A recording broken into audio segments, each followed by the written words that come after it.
Halo teman-teman, Rainer Budiarto, welcome back to my channel. Teman-teman, kali ini saya ada membaca berita mengenai penumpang AirAsia. Jadi karena pesawatnya overbook, penumpang sampai diseret keluar. Ini saya bingung ya. Dia waktu beli tiket di awal, itu saya coba ingat-ingat.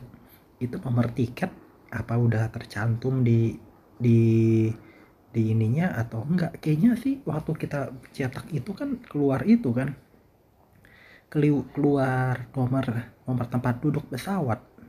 Walaupun kalau AirAsia gitu yang maskapai low cost carrier itu kan apa namanya, tempat duduknya itu kalau mau bersambung gitu kan harus bayar tambahan kan. Nah ini setahu saya itu mencar gitu, uh, harus ada nomor tempat duduk. Yang saya bingung, ini ada orang dia bilang dia udah beli untuk ibunya, untuk keluarganya, untuk suaminya, udah sesuai tanggalnya semua. Mereka berangkat ke Kuala Lumpur International Airport dan dia dikatakan pesawat sudah penuh. Saya juga bingung, kok bisa begitu ya, sampai udah gitu udah penuh. Akhirnya dia katanya mau dipindahin ke pesawat keesokan harinya, ya dia berkeras, dia nggak mau. Kemudian makanya saya bingung, akhirnya dia berkeras, akhirnya itu bilang ada udah ini dimasukin dulu ya. Tadinya mau dikasih ke penerbangan yang lebih malam gitu ya, cuman akhirnya dia ada petugas yang bilang dikasih nih, ada nih, dibuatin boarding pass gitu. Ternyata begitu masuk ke pesawatnya tetap penuh. Petugas yang di pesawatnya itu bilang nggak ada tempat duduk, nggak ada tiket, harus keluar dari pesawat, tapi mengutarakan itu secara kasar. Wah, luar biasa. Ini mah kalau misalkan kejadian seperti ini melebihi melebihi apa yang bagasi hilang atau bagasi nyasar atau enggak bagasi tidak terangkut. Ini lebih parah banget. Kenapa ya? Udah lagi pada maju-majunya gitu, lagi pada penumpang harusnya bisa naik bergembira, tapi malah jadi kontrolnya rada kacau. Wah, ini mah harus ditegur banget ini pelakunya, yang nggak sopan segala. Akhirnya dia sampai diseret keluar ya dari pesawatnya itu. Udah disuruh keluar, akhirnya dikasih kompensasi tuh, tempat tinggal, akomodasi 1 malam, apa tahu di tujuan apa di mana. Kemudian apalagi tuh dikasih $100 apa ya tiketnya itu. Cuman yang saya heran memang, waktu saya lagi ingat-ingat nih teman-teman, waktu kita beli tiket itu nomor seatnya itu ada atau enggak.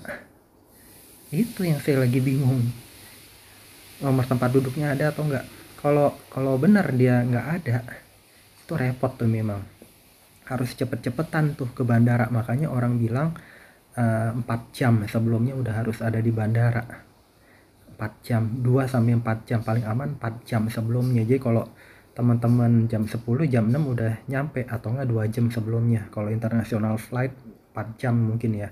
Tapi kalau berangkat penerbangan jam 5 pagi, setengah 6 pagi, ya gimana itu ya nggak sampai 4 jam kali 2 jam. Jam 5 misalnya, jam 3 udah inilah, atau jam setengah 6. Nggak tahu ya kalau jam 5 pagi jam berapa itu di bandaranya. Tapi nggak mungkin nggak sektik begini. Dan ini yang jadi masalah itu, nomor bangkunya berarti belum ada waktu ini tiket berabe tuh. Nah kalau belum ada seperti itu, udah inisiatif tuh teman-teman. Ingat, lihat jamnya kalau perlu nih. Kalau misalnya tahu tiketnya agak miring diskon, udah nyampe malam-malam aja. Misalnya penerbangan jam 5 pagi, nyampe bandara aja sekalian jam 12 malam. Toh jadi nunggu 5 jam kan udah bener.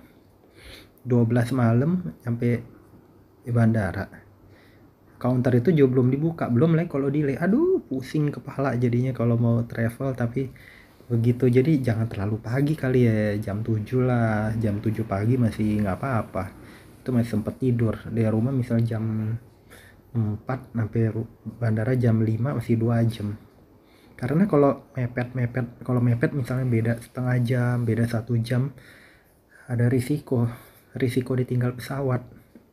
Alasannya atau enggak itu dikasih ke penumpang lain tiketnya itu. Waspada, selalu waspada teman-teman.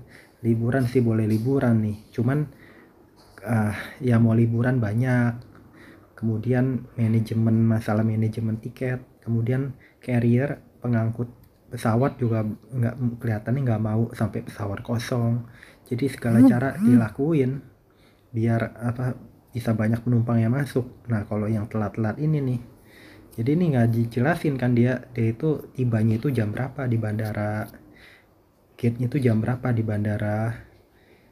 Maka dia bilang kan dia bisa awalnya itu penerbangan hanya Susan bersama rombongan, namun begitu sampai di counter check-in terkejut diberitahu pesawat yang mereka sudah penuh. Nah dia nggak bilang jam berapa sampai di bandaranya. Teman-teman ingat, sampai bandara selalu berangkatnya jauh lebih cepat, bisa 4 jam sebelumnya, 4 jam sebelumnya.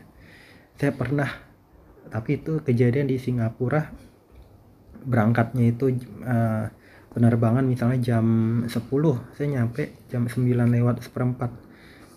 Ya mungkin itu belum pandemi ya, masih keadaannya rada-rada normal ya gitu.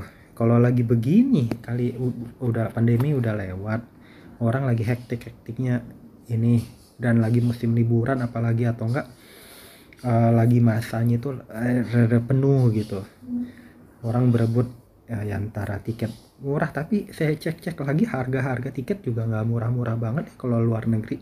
Kalau dalam negeri itu yang agak murah, atau enggak kan ini luar negeri ya, dari Malaysia ke Thailand, Chiang Mai, cuman bersebelahan, cuman luar negeri tetap.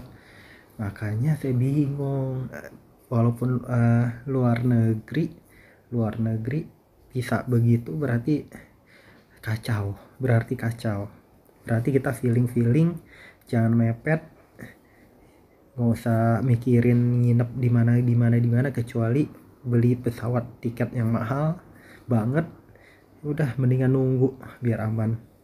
Teman-teman, itu yang saya mau share, semoga bermanfaat. Jangan lupa subscribe, like, share, komen. Sampai jumpa di video-video saya berikutnya. Bye bye teman-teman.